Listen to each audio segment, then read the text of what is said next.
gabi po, mayroon akong lulutuin na tilapia. Ipaghalo ko yung bangus at tilapia. Gagawin kong adobong paksiw. Yan. Guys, simulan na natin na. Panoorin niyo po hanggang sa dulo. Kamay ko na lang, nahugasan ko na po to.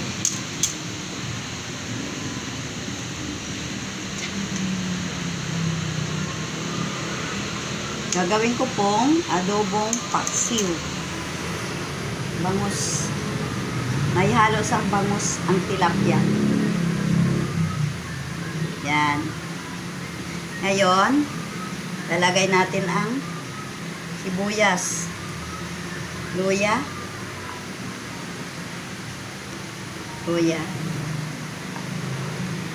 saka bawang.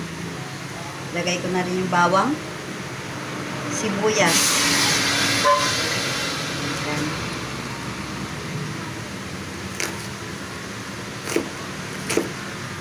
Samahan nyo ako guys para makita nyo yung adobong, paano ko gagawin yung adobong tilapia, paksiw na tilapia.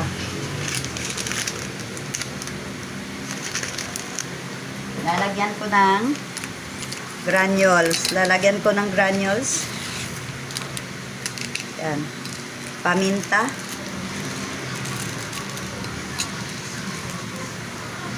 Paminta. Okay na yan. Balik lang natin ito. Yan. Tsaka oyster.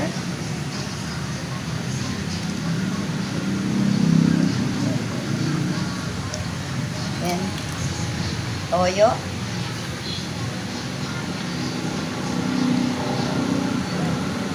Yan. Kalahati ng ganito. Suka. Yan. Adobong tilapia at saka lalagyan natin ng isang kutsarang kahit kalahati na lang guys, ganyan. Yan. At saka kalating tubig na. Yan.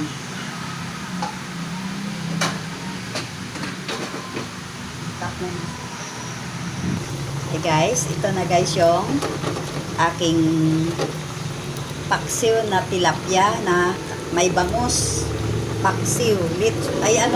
Adobong paksiw na adobo. Ayan. Ito na guys. Kumulo na siya. Ngayon, ilaglag natin yung para magkalat yung sarap at aroma ng tilapia. Yan. Madali lang naman maluto to guys. Yan. Pag nakulapan na po yan, ito na yan.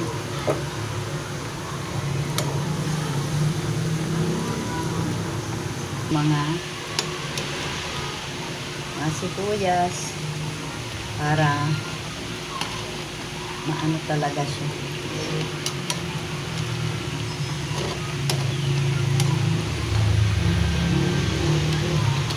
Samahan nyo ako guys hanggang sa dulo para makita nyo po kung paano ako magluto ng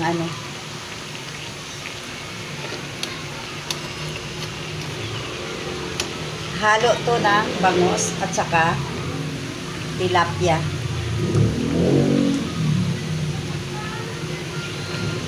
Ang una nyong lagyan guys, huwag nyong kalimutan, may ilagyan ko ng granule to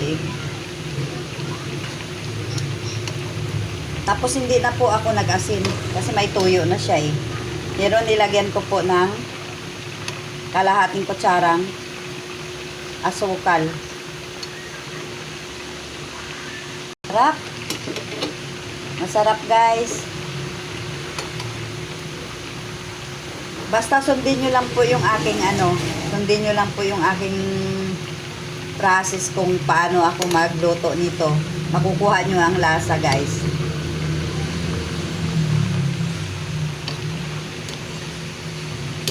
Yan.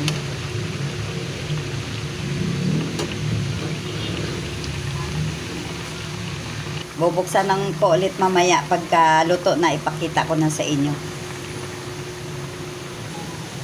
Hi guys, ito ng aking tilapia at bangus na paksiw, adobong paksiw. Yan. Yan ang tama guys ha, adobong paksiw na bangus at tilapia. Yan ang finished product ko guys. Panoorin nyo po hanggang sa dulo po, samahan nyo po ako. Ito na po, pwede nang kainin kasi luto na siya. Yung tilapia kasi at saka bangus, hindi yan masyadong matagal kasi ma-overcook siya. Pagka mag-overcook siya, ibig sabihin, pagka kinuha mo siya ay magkagutay-gutay, magkatanggal-tanggal. Pero, oo, kailangan, madali lang kasi naman tong maluto guys eh. Kaya, ito na po yung aking iluluto na tilapia at saka bangus. Yan, masarap yung lasa niyan guys.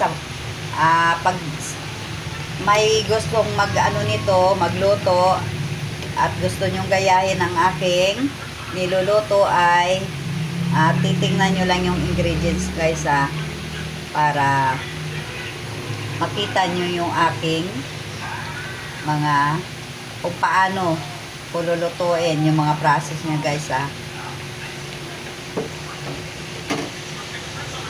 Yan, paunti-unti na lang yung kanyang sabaw. May ano to pala, may oyster guys huwag nyo kalimutan. Maraming salamat po sa walang sawa na pagsusuporta at pagsusubaybay ng aking mga video araw-araw. Maraming salamat po sa aking mga followers, friends, non-followers, viewers. Maraming salamat po. Sana nagugustuhan nyo ang araw-araw kong niluluto. Hanggang dito na lang yung video ko guys. Maraming salamat po. I love you all. Bye!